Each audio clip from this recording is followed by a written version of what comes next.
buenas tardes, señoras y señores. Bienvenidos al atardecer de jueves, día 6 de octubre de 2022. Bueno, vamos a ver si soy capaz de intentar contarles con la mayor objetividad posible cuál es una de las cuestiones que están tratando de dirimirse en las últimas semanas en el panorama económico, no solo de nuestro país, conviene tener esto claro, sino en el concierto del mundo entero. A propósito de los presupuestos generales del Estado, ustedes saben que hay una gran duda que planea sobre la credibilidad de las previsiones que hace el gobierno de nuestro país, que es verdad, que sostiene que hay que revisar con moderación unas previsiones que inicialmente eran más altas, pero que las revisa y las sitúa en unos términos mucho más optimistas que otros observadores que no son parte implicada. De tal manera que ayer la noticia, mejor dicho, si lo queremos hacer de manera consecutiva o correlativa en el tiempo, la primera noticia fue que la AIREF rebajaba las previsiones muy por debajo de lo que establecía el gobierno. Al día siguiente, es decir, ayer, era el Banco de España, y hoy hay una tercera revisión, también de un observatorio independiente del gobierno, que es el BBVA, que todavía rebaja las previsiones incluso del Banco de España. Es decir, que llevamos 3 días consecutivos de previsiones que le están diciendo al gobierno: usted no está haciendo las cuentas de manera correcta, está dejándose llevar por un moderado optimismo. Pues que les decía hace un instante que no se trata tan solo de utilizar esto como un argumento, que no es mi caso, por lo menos no es mi intención, como un arma arrojadiza contra el gobierno. Yo comprendo que estamos ante una situación muy imprevisible, muy volátil, llena de incertidumbres, que nadie sabe cómo se van a resolver. Pero fíjese, es que hoy mismo, hace unos minutos, he conocido las declaraciones de la presidenta del Fondo Monetario Internacional, que se llama Kristalina Georgieva, diciendo que la semana que viene el Fondo Monetario Internacional va a rebajar por cuarta vez consecutiva las previsiones de crecimiento para 2023. Su tesis, que tampoco es muy original, es que los riesgos de recesión están aumentando y que las incertidumbres que hay en el panorama no se sabe muy bien cómo se van a resolver, pero que no tienen buena pinta. Y que por lo tanto, si no nos queremos hacer trampas en el solitario, hay que empezar a vivir en una realidad que no sea la realidad que nos gustaría, sino la que desgraciadamente se compadece mejor con los hechos que podemos conocer o que podemos manejar. Y ahí es donde se produce esa contradicción entre esas previsiones que hacen otros que no son el gobierno y las previsiones que hace el gobierno.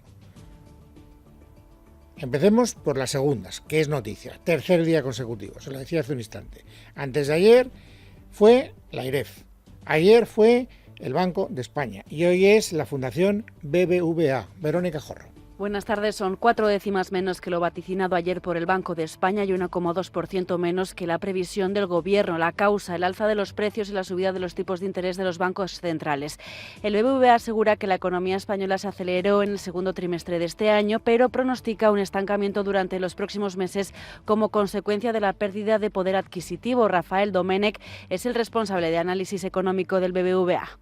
Pensamos que la economía podría permanecer prácticamente estancada a corto plazo, incluso en función de cómo evoluciona la economía europea podríamos tener algún trimestre con crecimiento negativo, ¿no? El estancamiento se mantendrá hasta la primavera, incluso con algún trimestre negativo, como ha señalado Domènech, lo que dependerá en buena medida de cómo evolucione el invierno en Europa en un contexto de restricción energética. Bueno, estos son, digamos, los hechos, ¿no? A partir de aquí, pues uno se puede fiar más de lo que dicen observadores independientes o de lo que dice más el gobierno. Aquí ya cada uno tiene sus propias preferencias. Pero lo que me ha sorprendido es que en medio de esta polémica, hoy le preguntaban a la vicepresidenta económica, a Nadia Calviño, y luego se lo han preguntado al señor Escrivá, al ministro Escrivá de la Seguridad Social, que antes fue el máximo responsable de la AIREF. O sea, que antes tenía una posición más independiente y ahora no lo es tanto porque forma parte del Banco Azul. Bueno, y es muy curioso porque los dos, tanto Calviño como Escrivá, lo que nos están tratando de decir, o por lo menos eso soy yo, es lo que interpreto, es, bueno, mire, es que de la misma manera que nosotros nos podemos equivocar al alza, porque estamos haciendo previsiones sobre situaciones muy volátiles, esos otros observadores se están pudiendo equivocar a la baja, porque están manejando posiciones que son muy volátiles y muy imprevisibles. Por lo tanto, claro, ¿quién valora mejor ese factor de incertidumbre? Lo cual no deja de ser un argumento un tanto extraño. Versión Calviño. Esta es, en voz alta, su consideración. Tenemos los mismos datos, pero no sabemos lo que va a suceder en el futuro y en concreto en los próximos meses la evolución de la economía está muy marcada por lo que suceda en la guerra y cómo evolucione la economía alemana. Ayer hemos estado precisamente en esa importante cumbre bilateral viendo con Alemania y las medidas que van a poner en marcha para tratar de evitar una ralentización económica que pueda tener un impacto todavía más importante sobre la economía europea y por tanto la española. Fíjense en la estructura del razonamiento, ¿eh? Tenemos los mismos datos, pero con esos datos nos podemos acercar a esos factores de incertidumbre de una manera o de otra. Todavía lo ha dicho más claro, pero exactamente en la misma dirección, lo que me permite pensar que hay como una premeditada voluntad del gobierno de utilizar el mismo argumentario. A Escrivá se le entiende incluso un poquito mejor que a Nadia Calviño. Realmente sería deseable y sobre todo en un entorno de la incertidumbre que hay ahora, que algunas instituciones plantearán la incertidumbre que tienen sus previsiones. De tal forma que la previsión del Banco de España, si tuviéramos los rangos, digamos, de incertidumbre asociados, es perfectamente compatible con la previsión del Gobierno, porque ahora mismo es una situación muy incierta. Fíjese que lo que está diciendo Escrivá es, vale, lo mismo que Calviño como premisa mayor del razonamiento, tenemos los mismos datos. Y con esos mismos datos y valorando las incertidumbres, nos movemos en un rango donde puede ser compatible lo que dice el Banco de España o lo que decimos nosotros. Muy bien. ¿Y esto en qué nos ayuda, señor Escrivá? Que hay un margen de error, que efectivamente las incertidumbres pueden acercar más la previsión a un lado que a otro. Si la cuestión es saber dónde va a estar la realidad al final, más cerca de la previsión que hacen ustedes o más cerca de la previsión que hace el Banco de España o la AIREF o el BBVA o el Fondo Monetario Internacional. Esta es la gran pregunta, esta es la gran cuestión. Y naturalmente ya les anticipo que ahí no hay una respuesta objetiva. Certezas no tenemos ninguna. Aquí cada uno ve la procesión conforme le va en ella. ¿Qué dicen los empresarios? Pues los empresarios dicen que el gobierno se equivoca en sus previsiones.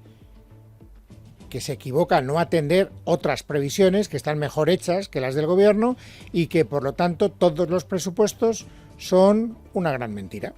Bueno, que pensamos que los presupuestos generales del Estado en ese sentido están desequilibrados, porque claro, si tú planteas un crecimiento pues que son 6 décimas o 7 por encima de las propias previsiones de crecimiento que tenemos nosotros y sin embargo el gasto pues bueno va a ser el que es, bueno pues eso es más déficit o es un planteamiento, bueno a decirlo, que pensamos que debería mirarse.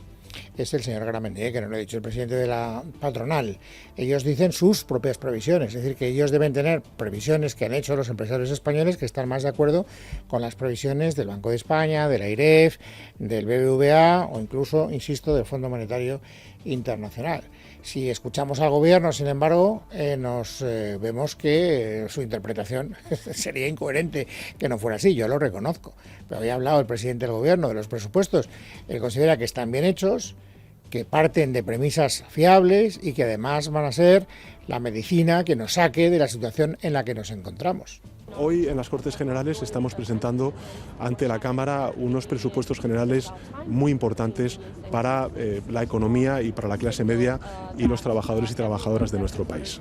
Unos presupuestos que aumentan de manera sustantiva el gasto social para proteger las rentas de los trabajadores y trabajadoras de la clase media, de la mayoría social de nuestro país, y por eso me gustaría hacer un llamamiento a todos los grupos políticos para que entre los presupuestos se permita su negociación, su tramitación parlamentaria. Bueno, él hace un llamamiento a todos los grupos y eso me imagino que también incluye naturalmente a sus socios. Lo digo porque todos damos por hecho, esto ya lo hemos comentado ayer, tampoco hay grandes novedades, pero en fin, a la hora de hacer el resumen completo de lo que ha ocurrido hoy son dos referencias que no me puedo saltar. Unidas Podemos, según todos los expertos, acabará apoyando estos presupuestos. Y Esquerra Republicana probablemente también. Pero eso no quiere decir que no haya unos escollos que tengan que salvar previamente. Fundamentalmente dos, por lo que ha aflorado en el discurso de Unidas Podemos, los gastos de defensa y la ley de vivienda, que son dos cuestiones que para Unidas Podemos son cruciales y que el gobierno pues no parece enfocar de la misma manera que Unidas Podemos. Y sobre las dos cuestiones le han preguntado hoy en Onda Cero a Nadia Calviño. Es curioso porque Nadia Calviño, hago este llamamiento para que ustedes escuchen con atención las declaraciones que van a escuchar. Ella está sometida al secreto en las deliberaciones del Consejo de Ministros. Cualquier ministro, ustedes lo saben, cuando toma posesión de su cargo, promete, o jura, en su caso, guardar secreto de las deliberaciones del Consejo de Ministros. Por tanto, no puede hablar de lo que se habla. Entonces, ella no da detalles, ella no incumple ese juramento, pero nos da elementos suficientes para que pensemos, o por lo menos eso es lo que yo pienso, que en el Consejo de Ministros las cosas estaban muy claras, se hablaron con claridad y no entiende, por lo tanto, porque Unidas Podemos dice cosas que no debería decir en función de lo que escuchó en la deliberación del propio Consejo de Ministros. No puedo contar lo que sucede dentro del Consejo de Ministros. Sí le digo que a mí me parece evidente que en este momento tenemos que reforzar la inversión en la industria de la defensa. Vamos a ver, es que el hecho de que España esté muy lejos del conflicto no quiere decir que no tengamos que ser conscientes de que tenemos una guerra a las puertas de Europa, que estamos apoyando a Ucrania. En este mismo Consejo de Ministros acordamos una contribución al Fondo del Banco Mundial que está financiando la administración ucraniana. Insisto, yo lo que entiendo es, sabe usted, que esto lo hemos hablado, y que en el Consejo de Ministros se sienta Yone Belarra y se siente Irene Montero. ¿Por qué se rasgan ahora las vestiduras? Es una interpretación. No sé si ustedes coinciden con ella o no, pero me parecía interesante. Respecto a la ley de vivienda, no ha dicho nada que no hubieran dicho antes. Calviño. Oigan, no forma parte de la discusión específica de los presupuestos y ya habíamos decidido con anterioridad que cada una de esas discusiones tenía que ir por su propio cauce.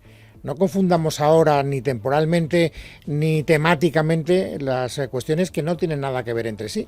Nosotros hubo una negociación, se sacó un proyecto de ley de vivienda, se está tramitando en el Parlamento, esto fue con los presupuestos del año pasado, se está tramitando en el Parlamento, creo que había 800 enmiendas y 400 se están transaccionando, se están negociando y por tanto ahí hay un proceso parlamentario que va en paralelo, pero yo no mezclaría una cosa con la otra y sobre todo si hubo un acuerdo para el presupuesto del año que viene, lo que no se puede es reabrir para el de este año, claro.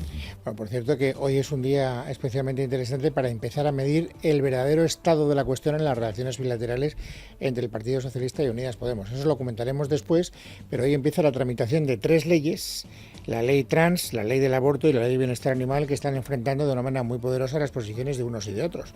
Y en función de cómo se vaya dilucidando esas tramitaciones legislativas, podremos llegar a unas conclusiones u a otras en función, insisto, del trámite que hoy comienza. Pero vuelvo a repetirles que de esas 3 leyes y de las discrepancias planteadas hablaremos después. Ahora les tengo que hablar de otra disputa interna que tiene como protagonista a Vox. La noticia saltaba a media mañana y es que Santiago Abascal, que es el líder del partido, ha decidido prescindir de Ortega Smith como secretario general de la formación política, aunque luego he escuchado a Ortega Smith diciendo que no le han apartado, sino que él voluntariamente se ha querido, retirar del cargo. Y yo, naturalmente, de quien me fío es de Maite Loureiro, que es la que ha seguido mucho más de cerca esta cuestión. Maite, bienvenida, muy buenas tardes. Muy buenas tardes, Luis. ¿A cuál me tengo que creer? ¿La teoría de la defenestración o la del cese voluntario?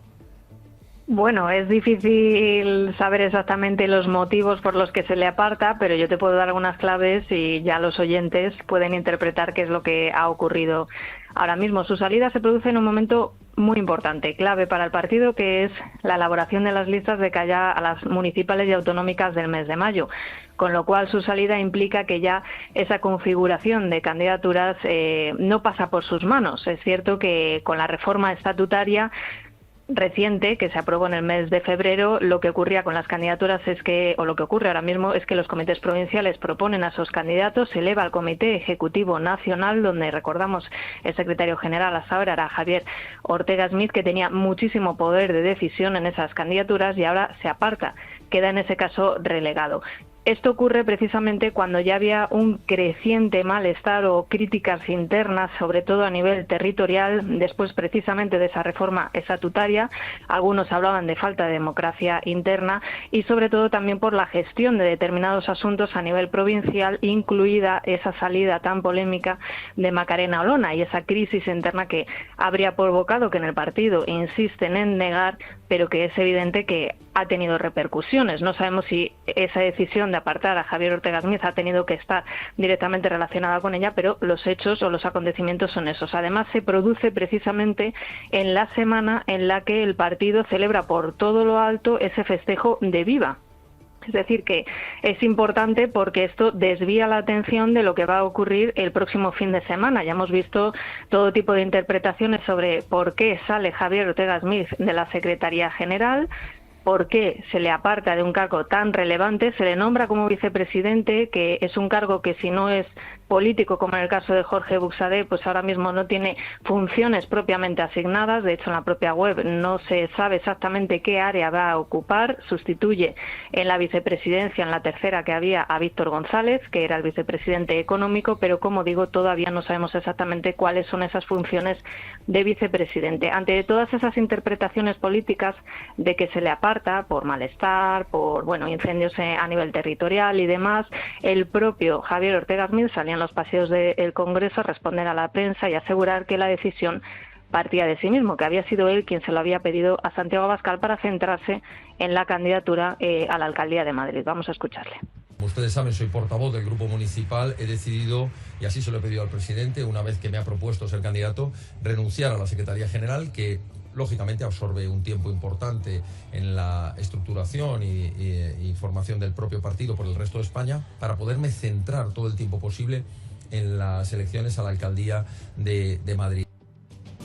Bueno, y precisamente en respuesta a todas esas interpretaciones que hay sobre si su salida está vinculada o no con la crisis interna de Macarena Olona, si se podía haber gestionado mejor de alguna manera esa salida y sobre todo pues las críticas posteriores y demás, Javier Ortega Smith lo negaba y lo desvinculaba por completo, pero es cierto que los hechos están ahí, las fechas son muy coincidentes. Vamos a escucharle. No tiene nada que ver. Yo he sido el que cuando me han propuesto para asumir, como les decía antes, un reto tan importante, tan exigente y de tanta responsabilidad como es la candidatura. Días lluviosos. Para ver una peli hay muchos. Días soleados. Para salir de aventura también. Pero días únicos con ofertas únicas en Dacia hay muy pocos. Por eso, aprovecha ahora nuestros días únicos Dacia con ofertas especiales únicamente del 17 al 22 de octubre y estrena ya tu Dacia. Haz clic en el banner y reserva una cita en tu concesionario Dacia. Para la alcaldía de Madrid he considerado que por responsabilidad, porque yo me conozco y sé el tiempo que se necesita en Secretaría General, que es lo que he dedicado, debía reforzar todavía más mi papel municipal y por tanto debía dedicar todavía más tiempo, más esfuerzo y más dedicación. Me sorprenden mucho estas declaraciones, Maite, porque tú lo sabes mejor que yo. Esta mañana Javier Ortega Smith está en esta casa, está en el programa de Federico Jiménez de los Santos. Yo no sé si en ese momento él sabía que iba a dejar de ser secretario general o si se iba a anunciar su apartamiento, digamos, de ese cargo en las próximas horas, pero él lo que le ha dicho textualmente a Federico es que él, escúchalo.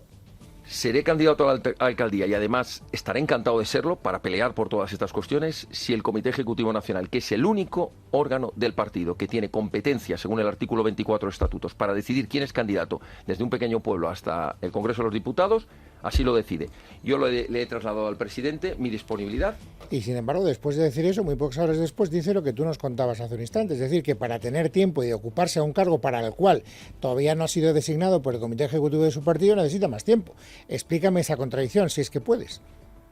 Bueno, es difícil, ¿no? Porque es cierto que todo, como dice él, aparentemente pasa por el Comité Ejecutivo Nacional, pero no podemos obviar que al final se trata de ratificar sobre todo decisiones que toma la presidencia, en este caso Santiago Abascal, y que a no ser que haya habido una reunión de urgencia que haya decidido absolutamente todo, es decir, que se haya centrado en un único punto, que es qué se hace con todos los cargos que tenía Javier Ortega Smith, y que además esa reunión del Comité Ejecutivo Nacional se habría llevado a cabo, creemos que sin la presencia de todos los miembros, más que nada porque algunos de ellos los hemos podido ver esta mañana en el Congreso de los Diputados durante el pleno, es decir, que no sabemos en qué momento o en qué hora se ha podido encajar esa reunión express del Comité Ejecutivo Nacional que habría adoptado todas esas decisiones, es decir, designarle a él como candidato a la alcaldía de Madrid, retirarle la Secretaría General, quitar a Víctor González la vicepresidencia económica, etcétera. Todos son una serie de cambios en un organigrama bastante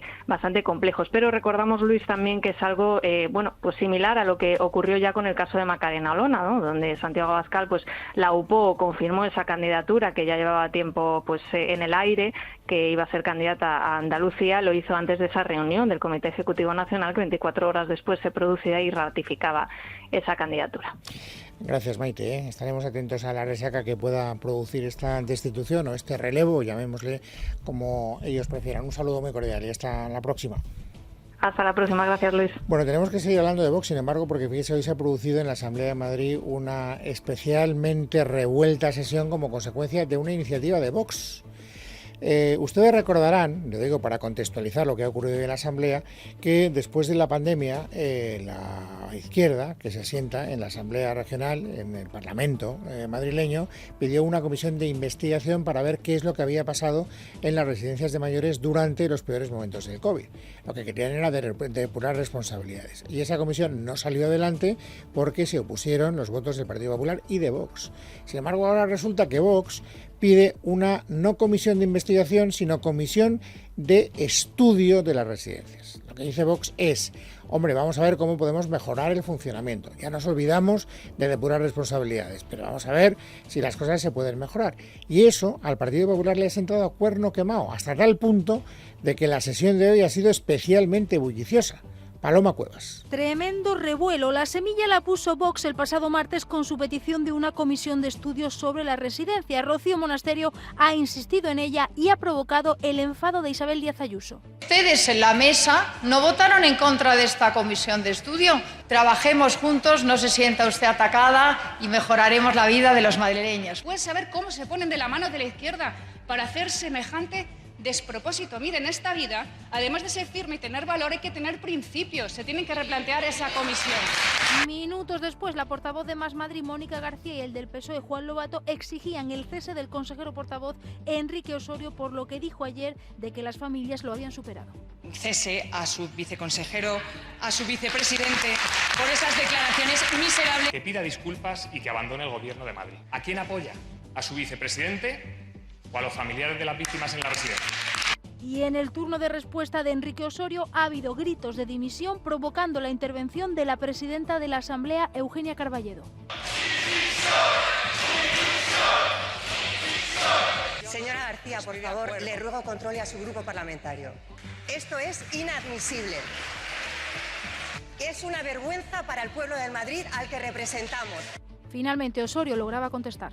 Me quieren encasquetar a mí su falta de humanidad. Mis declaraciones están en la web y están transcritas. Y a ellas me remito. Estoy harto de que cambien lo que digo para hacer política cutre. Será el próximo jueves, día 13, cuando se vote la comisión de estudio de las residencias propuesta por Vox. Bueno, pues como ven, gran lío hoy en la Asamblea de Madrid. Ahora, si quieren que hablemos del gran lío del día, hay que hablar de lo que ha ocurrido en el Colegio Mayor Elías Aúja de Madrid, que está gestionado por los padres agustinos. Resulta que hoy se ha divulgado un vídeo de algo que ocurrió este pasado fin de semana y que no es precisamente ejemplar. En ese vídeo, que yo creo que han visto ya prácticamente todos ustedes porque se ha hecho viral y aparece reproducido en las primeras páginas de todos los periódicos digitales de este país, se escucha como no unos cuantos, sino una gran mayoría de colegiales de ese colegio de los padres agustinos insulta de una manera difícilmente calificable, ahora lo escucharán, a las alumnas del Colegio Mayor que está justo enfrente, que es el Colegio de Santa Mónica. Pero claro, el comportamiento de estos tipos es tan incalificable que las consecuencias de esa polémica han llegado a la política nacional. Por supuesto, ya se han cargado, ya han expulsado a varios de los alumnos que protagonizan lo que ahora vamos a recordar. Y luego está la polémica política subsiguiente, que tampoco tiene moco de pavo. ¿Qué es lo que pasó? Carmen Arreaza. Domingo 2 de octubre, 12 de la noche, zona de los colegios mayores de la Ciudad Universitaria de Madrid. Tan solo han transcurrido un par de semanas desde el inicio de las clases en las facultades de la capital y la convivencia en las residencias universitarias, en el que va a ser el primer curso en el que las novatadas están prohibidas por ley. A pesar de ello, y con el foco puesto en que haya un clima de respeto en el ambiente universitario, unos 120 residentes del Colegio Mayor Masculino Elías Aúja de Madrid profieren graves insultos hacia las residentes del Colegio Mayor Femenino de enfrente, el Santa Mónica. ¡Putas! ¡Salid de vuestras madrigueras, cabononazos!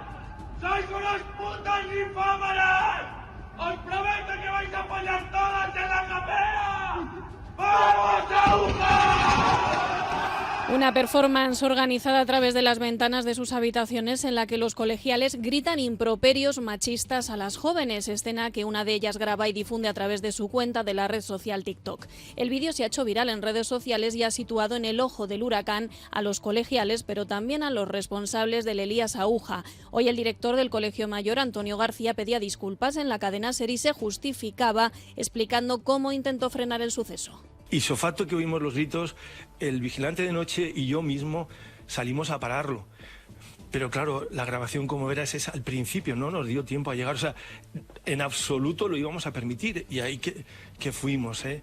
También su subdirector Álvaro Nieto señalaba esta mañana que se procedió a identificar y expulsar inmediatamente a los responsables de los gritos machistas sin esperar a que estallara la polémica. Pues ha habido expulsiones desde el minuto cero, es decir, que antes de que el vídeo se hiciese viral ya había colegiales expulsados y de hecho, bueno, pues cuando todo esto saltó a la luz ayer, esas personas ya ni siquiera estaban aquí en el colegio.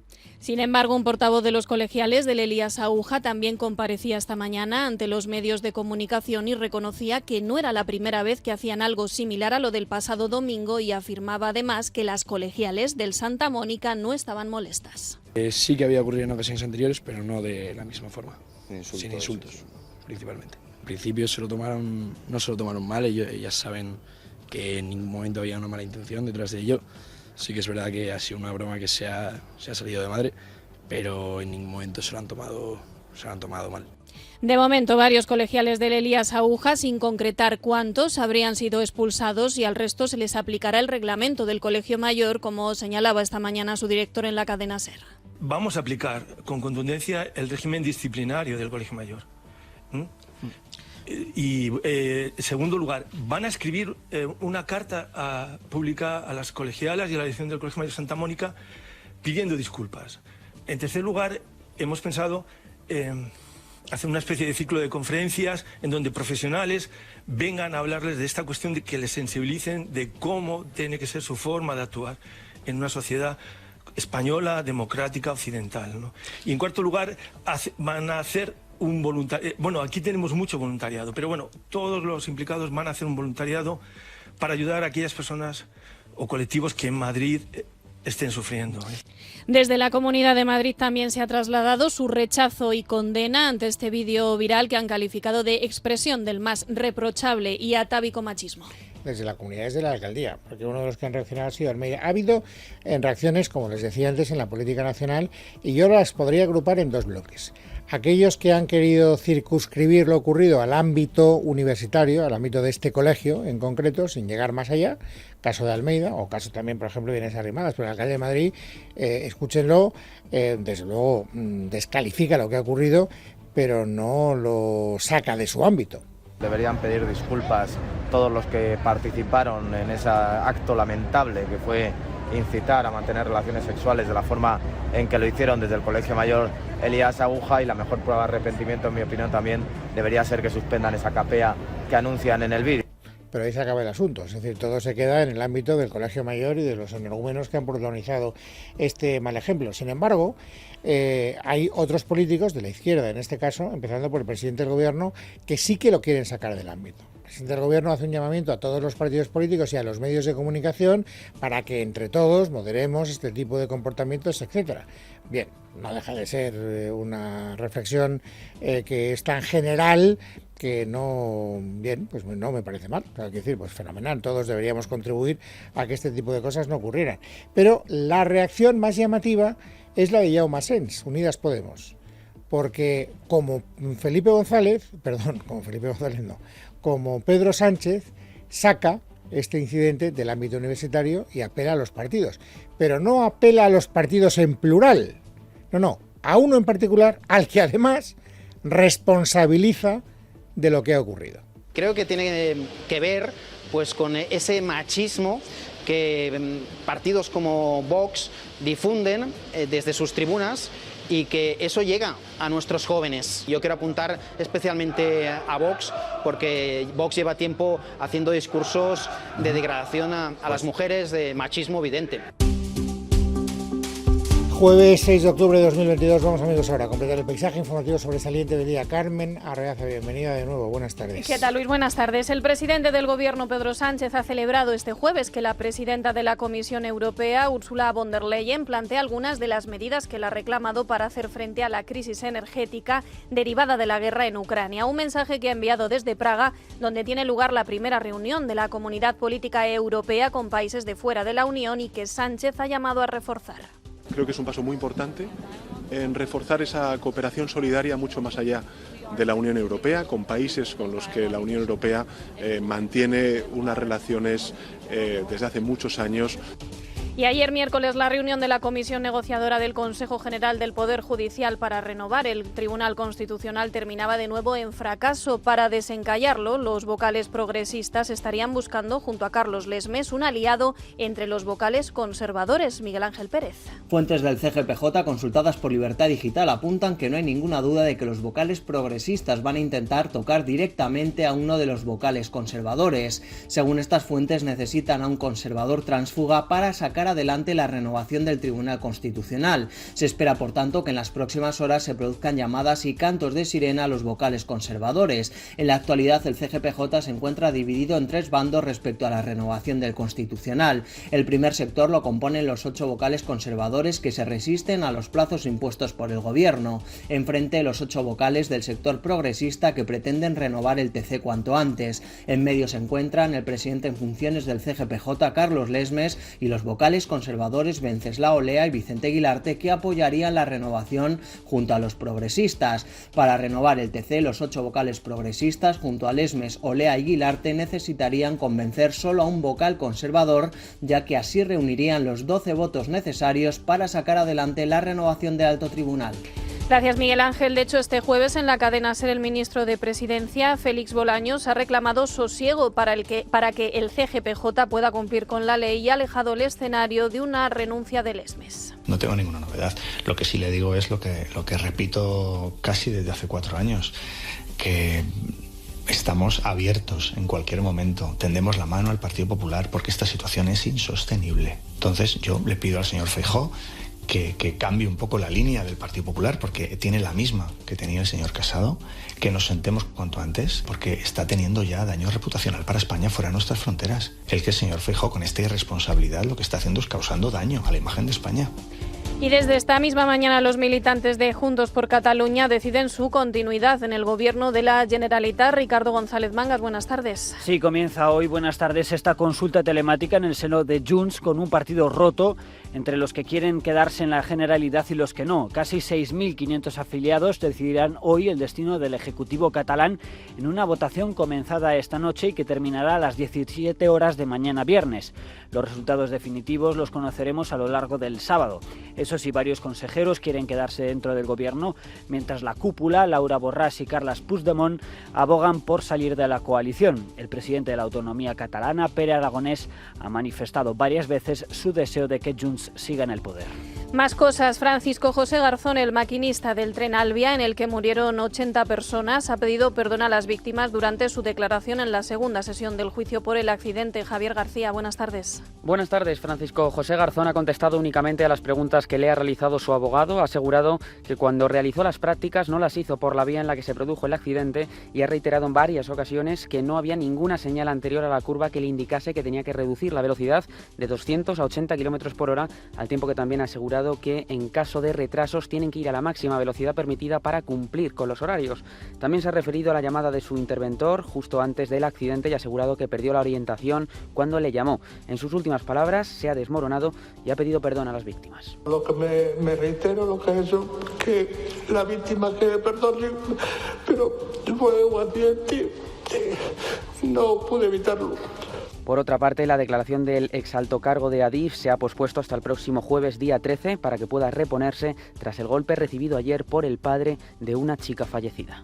Y acabamos contándoles 2 noticias relevantes en el ámbito de la cultura. La primera, la escritora Annie Ernaux ha sido nombrada Premio Nobel de Literatura 2022. La autora francesa, que es especialista en narrar su propia vida con obras como El acontecimiento, ha sido elegida por el jurado por su coraje y la agudeza clínica de su literatura. Y hoy, Día del Cine, en nuestro país, la Academia Española ha decidido entregar a Carlos Saura el Goya de Honor 2023. El director recibirá su estatuilla en la Gala de los Goya, que se celebrará en Sevilla el próximo 11 de febrero.